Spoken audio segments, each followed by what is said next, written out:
வணக்கம். சற்று முன்பு தான் பைலட்டுடைய ஃபேமிலி ஃப்ரெண்ட் வந்து ஒரு வீடியோ வெளியிட்டிருக்காரு. அதில் வந்து அவர் என்ன சொல்லியிருப்பார்னா, நான் என்னுடைய சேனலான இலக்காயில் நான் ஏன் பைலட் பவியை பற்றின பேசுகிறேன், எதுக்காக அவங்கள பற்றி உங்களுடைய சேனலில் வீடியோ போடுறீங்க அப்படின்னு சொல்லி நிறைய என்னுடைய சப்ஸ்கிரைபர்ஸ் நிறைய பேர் என்கிட்ட கேள்வியாக கேட்குறீங்க. தயவு செஞ்சு அதை போடாதீங்க, அவங்கள பற்றி நீங்கள் பேசாதீங்க, அவங்க தான் வந்து கேவலமான ஒரு காரியத்தை செஞ்சுறாங்க, பணம் சம்பாதிக்க செய்கிறாங்கன்னா நீங்களும் அதே மாதிரி செய்கிறீங்க அப்படின்னு சொல்லி என்கிட்ட நிறைய பேர் கேட்குறீங்க. நான் பணம் சம்பாதிக்கிறதுக்காகலாம் நான் அப்படி பண்ணலை. எனக்கு வந்து அவங்க ஃபேமிலி ஃப்ரெண்ட் அப்படிங்கிறதால அவங்க குடும்பத்தினரோட தான் எனக்கு தெரியும். ஸோ அதனால் நிறைய பேர் எனக்கு வந்து தொடர்ந்து ஃபோன் பண்ணி கேட்டதால், சரி நம்ம எப்படி எல்லாத்துக்கும் ஒவ்வொருத்தருக்கா தனியாக பதில் சொல்ல முடியாது அப்படின்னு சொல்லிட்டு தான் நான் ஜென்ரலாக ஒரே ஒரு வீடியோவாக போட்டு எல்லோரும் பார்த்துக்கட்டும் அப்படின்னு சொல்லி தான் நான் போட்டேன். மற்றபடி அவங்கள மாதிரி பணம் சம்பாதிக்க எண்ணத்தோடு நான் போடலை அப்படிங்கிற மாதிரி சொல்லியிருப்பாப்புல. ரெண்டாவது வந்து நிறைய என்னுடைய சப்ஸ்கிரைபர்ஸ் கேட்குறீங்க, மாசமாக இருக்கக்கூடிய உங்கள் மனைவியை பார்க்காம எதுக்கு இங்கே இருக்கிறீங்க அப்படின்னு சொல்லி கேட்குறீங்க. அது வந்து ஒரு பிரச்சனை கிடையாது. ஒரு 2 நிமிஷத்தில் நான் அவளுடைய வீட்டுக்கு போயிடுவேன். அவளுடைய வீடும் என்னுடைய வீடும் பக்கத்தில் தான். ஸோ அதனால் வந்து எனக்கு ப்ராப்ளம் கிடையாது, அவளுக்கும் ப்ராப்ளம் கிடையாது. ஸோ அதனால் நீங்கள் அதை பற்றி கவலைப்பட வேண்டாம், நாங்கள் பார்த்துக்கிறேன் அப்படிங்கிற மாதிரி அவருடைய சப்ஸ்கிரைபர்ஸ்களுக்கு வந்து நம்பிக்கை ஊட்டும் விதமாகவும் பேசியிருப்பாப்புல. அதுக்கப்புறமா தான் மேட்ருக்கு வராப்புல. ஏன்னா இந்த மாதிரி நிறைய பேர் வந்து பைலட் பவி வந்து அவங்களுடைய குடும்ப சண்டையை, ஃபேமிலி பிரச்சனையை வீடியோவை போட்டு பணம் சம்பாதிக்கிறதுக்கு நிறைய பேர் வந்து எதிர்ப்பு தெரிவிச்சிருக்காங்க. எங்கே பார்த்தாலும் கமெண்ட்ஸில் பயங்கரமாக கழிவு ஊற்றிருக்காங்க. நீங்கள் வந்து போலீஸ் கம்ப்ளைண்ட் பண்ண வேண்டியதானே, இந்த மாதிரி பிரச்சனைனா போலீஸில் போக வேண்டியதானே, எதுக்கு இந்த மாதிரி வீடியோ போட்டுறீங்க, ஏன் இந்த மாதிரி கேவலமான விஷயம்லாம் நீங்கள் பண்ணுறீங்க அப்படிங்கிற மாதிரி நிறைய பேர் பேசியிருக்காங்க. அவர்கிட்டே நிறைய பேர் சொல்லியிருக்காங்க போல். இதை வந்து அவரும் அந்த சம்மந்தப்பட்ட ஃபேமிலிக்கிட்ட வந்து சொல்லியிருக்காரு, இந்த மாதிரி வீடியோ போடாதீங்க, உங்கள் மேலே இருக்கக்கூடிய நல்ல எண்ணமே வந்து இதாகுது, மக்கள் அவங்கள தப்பாக எடுக்கிறாங்க, இவ்வளோ நாள் கஷ்டப்பட்டு ஒரு சேனலை உருவாக்கி இந்த அளவுக்கு சப்ஸ்கிரைபர்லாம் வச்சுருக்கீங்க, அவங்கெல்லாம் பாதி பேர் போயிடுவாங்க, இந்த மாதிரி நீங்கள் நடிச்சிங்கன்னா இந்த மாதிரி போயிடுவாங்க அப்படிங்கிற மாதிரி எடுத்து சொல்லியிருக்காப்புல. இந்த மாதிரி குடும்ப பிரச்சனையெல்லாம் போடாதீங்க அப்படிங்கிற மாதிரி சொல்லியிருக்காப்புல. உடனே அவங்களும் சரி நாங்கள் இனிமேல் நாங்கள் போட மாட்டோம் அப்படின்னு சொன்னதாக வந்து இலகாய் வந்து என்னுடைய வீடியோவில் சொல்கிறாரு. ஆனால் அதை எப்படி அவங்க நிறுத்துவாங்க? ஏன்னா வருமானம் வர்றது அவங்களுக்கு தான், இவருக்கு கிடையாது. இவர் சொல்லிட்டார் அப்படிங்கிறதுக்காகலாம் வந்து அவங்க நிறுத்த மாட்டாங்க. என்னுடைய கருத்து அதுதான், அவங்க நிறுத்த மாட்டாங்க. தொடர்ந்து இந்த மாதிரி வீடியோ போட்டுகிட்டு தான் இருப்பாங்க. குடும்ப பிரச்சனை அப்படின்னு சொல்லிட்டு தொடர்ந்து வீடியோ தான் போட்டுட்ருப்பாங்க. இந்த வீடியோ பார்க்குற நீங்கள் என்ன நினைக்கிறீங்க? இவங்க நிறுத்திடுவாங்க அப்படின்னு நினைக்கிறீங்களா, இல்லை தொடர்ந்து இந்த மாதிரி போடுவாங்க அப்படின்னு நினைக்கிறீங்களா? அது என்ன நினைக்கிறீங்க அப்படிங்கிறத கமெண்ட் பண்ணிவிட்டு தொடர்ந்து இந்த வீடியோவை பாருங்கள். ஸோ அவங்க ஆரம்பித்ததே வந்து பணம் சம்பாதிக்கிறதுக்காக தான் வந்து வீடியோ போடணும்னு ஆரம்பிச்சிருக்காங்க. இவர் போய் நான் சொல்லிட்டேன், அவங்க கேட்டுக்கிட்டாங்க, இனிமேல் போட மாட்டாங்க அப்படின்னு சொல்லி இவர் வந்து சொல்கிறாப்புல. பாருங்களேன், நாளைக்கே வந்து அடுத்தடுத்து வீடியோ தான் வரப்போகுது. ஏன்னா அவங்க வந்து ஒரு பிளான் பண்ணி பக்காவாக ஸ்கெட்ச் பண்ணி ஒரு ஃப்ளோவில் போயிட்டுருக்காங்க. ஏன்னா கமெண்ட் செக்ஷன் வந்து அவங்க படிக்க போகிறதே கிடையாது. கமெண்ட் செக்ஷனை வந்து அவங்க ஆஃப் பண்ணிட்டாங்க. எவன் என்ன வேணால் பேசிட்டு போட்டோம், யார் என்ன வேணால் சொல்லிட்டு போட்டோம், நம்ம சேனல் சப்ஸ்கிரைபர்ஸ் தொடர்ந்து நம்மளை பார்க்குறாங்களோ பார்க்கலையோ, எவன் பார்த்தா என்ன எவன் பார்க்காட்டா என்ன, நம்ம பாட்டுக்கு வீடியோ போடுவோம். நான் ஒரு யூடியூப் சேனலில் வீடியோ போடுறேன், நீ ஒரு யூடியூப் சேனலில் வீடியோ போடு, நம்ம 2 பேருமே செய்யக்கூடிய அந்த யூடியூப் சேனலில் போடக்கூடிய வீடியோ அப்படியே தூக்கி ஒரே ஃபேஸ்புக் பேஜில் போடுவோம். நானும் போடுறேன், நீனும் போடுற, மாற்றி போடுவோம். பார்க்குறவன் பார்க்கட்டும், பார்க்காதவன் பார்க்காம போட்டோம், நமக்கு வரக்கூடிய வருமானம் வரட்டும் அப்படின்னு சொல்லி அவங்க பக்காவாக ஸ்கெட்ச் போட்டு பிளான் பண்ணி பைலட் பவி ஃபேமிலி வந்து தொடர்ந்து நாடகத்தை போட்டு தள்ளுறாங்க. ஆரம்பத்தில் என் புருஷன் ஒருத்தனோட ஓடி போயிட்டான் அப்படி இப்படின்னு சொல்லி கள்ளக்காதலை வச்சு ட்ராமா பண்ணாங்க. அதுக்கப்புறம் அவர் வந்து பேர் கெட்டு போயிருச்சே, நிறைய பேர் வந்து நம்மளை வந்து தப்பாக எடுக்கிறாங்களே, காசுக்காக வந்து புருஷனுடைய கேவலப்படுத்துகிறாள் அப்படின்னு சொல்லி நிறைய பேர் சொன்னதால் உடனே அவர் இல்லை, நான் அப்படிலாம் இல்லை, நான் எந்த பொண்ணுடையும் ஓடலை, நான் சும்மா அவளை வந்து ப்ராங்க் பண்ணதுக்காக தான் எனக்கு தெரிஞ்ச ஒரு பொண்ணை வச்சு நான் வந்து இப்படி பேசினேன் வச்சேன் வாங்கினேன் அப்படின்னு சொல்லி அப்படியே பல்ட்டி அடிச்சாப்புல.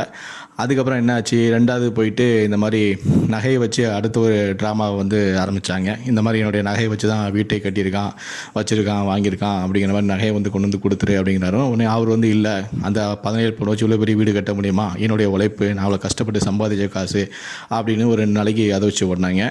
நேற்று ஏதோ வீடு வந்து அடித்த மாதிரி ஓவராக பில்டப் பண்ணி பவியோட ஃபேமிலி வந்து வீடியோ போட்டாங்க. நான் அடிச்சிட்டேன்ல, சட்டையெல்லாம் கிழிச்சிட்டோம்ல, அப்படி செஞ்சிட்டேன்ல, இப்படி செஞ்சிட்டேன்லன்னு அவர் அப்பா வந்து ஓவராக பேசினாப்புல.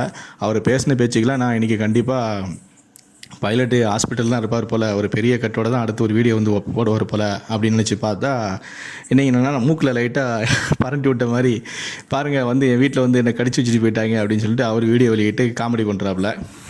மக்களும் அதை பார்த்துக்கிட்டு இருக்கோம். அதுக்கப்புறம் அடுத்த ஒரு ட்ராமா போட்டால், அடுத்த ஒரு சிசிடிவி காட்சி ஒன்று போட்டால், அது இருக்கிறதே அதுதான் வந்து பயங்கரமான காமெடி. எந்த சிசிடிவிப்பா கலராக இருக்குது, அந்த சிசிடிவியில் ஒரு டேட் இல்லை, அந்த சிசிடிவியில் ஒரு டைம் இல்லை, எந்த டைமுக்கு வந்தாங்க, என்றைக்கு வந்தாங்க, எப்படி வீடியோ எடுத்தாங்க, ஒன்றுமே புரியலை. பார்த்தா வரும்போது வீட்டுக்குள்ளே வரும்போது பார்த்தா வீட்டு வாசலில் ஏகப்பட்ட செருப்பு கிடக்கு. வரவங்காலில் எவங்காலையுமே செருப்பு இல்லை. ஏன்னா முன்னாடியே வந்து செருப்பெல்லாம் வாசலில் கழட்டி போட்டுட்டு உள்ளே போய் எல்லாம் செட் பண்ணிவிட்டு ஓகே ஆக்ஷன் அப்படின்னு சொல்லிட்டு ஒரு காம்பவுண்ட் சோன் மேலே ஏறி நின்று அவங்களே வீடியோ எடுக்கிறது. அதுக்கப்புறம் இவங்களே உள்ளே வர்றது, கதவை திறக்கிறது. ஒரு 2 சின்ன பசங்களை வீட்டுக்குள்ளே வச்சுக்கிட்டு அவங்க கதவை திறந்த உடனே நீ இந்த குடத்தையும் வாளியும் தூக்கி போடு அப்படின்னு சொல்லி செட் பண்ணி வைக்கிறது. வீட்டுக்குள்ளே போன பவியோட அப்பா போன ஸ்பாட்லேயே வந்து டக்குன்னு வந்து கதவை திறந்து காட்டுறாரு. எதுக்கு அவர் காட்டணும், எதுக்கு கதவு திறந்து அந்த குடமும் வாளியும் வெளியே வந்து விழுற மாதிரி வீடியோவில் காட்டணும். எல்லாமே வந்து பக்காவான நாடகம் தான். அது தெளிவாகவே காட்டிடுது. இவங்க வந்து நல்லா நடிக்கிறாங்க. ஆனால் வந்து சில விஷயங்களில் வந்து கோட்டை விட்டுறாங்க. முதல்ல வந்து எப்படி அந்த காரை வச்சு இவங்க பண்ணுறது நாடகம் அப்படின்னு தெரிஞ்சதோ, அதே மாதிரி இப்போது அவங்க வெளியிட்ட அந்த முதல்ல வெளியிட்ட சிசிடிவியில் காரை வச்சு இவங்களுடைய நாடகம் அப்படின்னு வெட்ட வெளிச்சம் ஆகிருச்சு. ரெண்டாவது இவங்க வெளியிட்ட அந்த சிசிடிவியில் அந்த கலரான வீடியோவை வெளியிட்டாங்க. சிசிடிவினா எப்படி இருக்கும், சிசிடிவி எப்படி இருக்கும், இவங்க வந்து நல்ல மொபைலில் கலராக அப்படியே எந்த சிசிடிவி தான் கலராக வரும்னு தெரியல. ஆனால் இவங்க வெளியிட்ட சிசிடிவி பார்த்திங்கன்னா நல்ல கலராக இருந்துச்சு.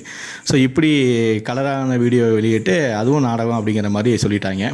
இப்படி மாற்றி காட்டினாங்க. இப்போ அடுத்து 3ஆவதாக அவங்க ஆரம்பிச்சிட்டாங்க. குழந்தைய வச்சு அந்த ஜெஸ்ஸி அப்படிங்கிற குழந்தைய வச்சு அடுத்த நாடகத்தை ஆரம்பிச்சிட்டாங்க.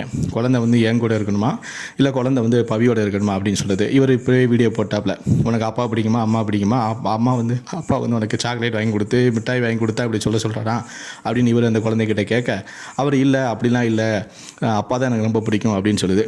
நாளைக்கு இதே குழந்தைய வச்சுக்கிட்டு பவியும் வீடியோ போடும், உனக்கு அப்பா கூட இருக்க பிடிக்குதா அம்மா கூட இருக்க பிடிக்குதா அப்படின்னு சொல்லி வீடியோ போடும். அப்போ குழந்தை என்ன சொல்லுவோம், நான் அம்மா கூட இருக்கதான் எனக்கு பிடிக்குது அப்படின்னு சொல்லுவோம், தாத்தா பாட்டியோட இருக்குதான் எனக்கு பிடிச்சிருக்கு அப்படின்னு சொல்லும். இப்படியே மாற்றி இந்த குழந்தைய வச்சு ஒரு 2-3 வீடியோ போடுவாங்க.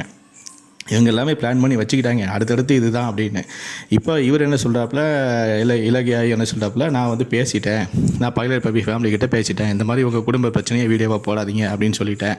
அவங்களும் சரின்னு சொல்லிட்டாங்க, இனி வீடியோவே வராது அப்படிங்கிற மாதிரி இவர் வந்து உத்தரவாதம் கொடுக்குறாரு. அப்படி உத்தரவாதம் கொடுத்துக்கிட்டே இன்னொரு விஷயத்தையும் சொல்கிறாரு.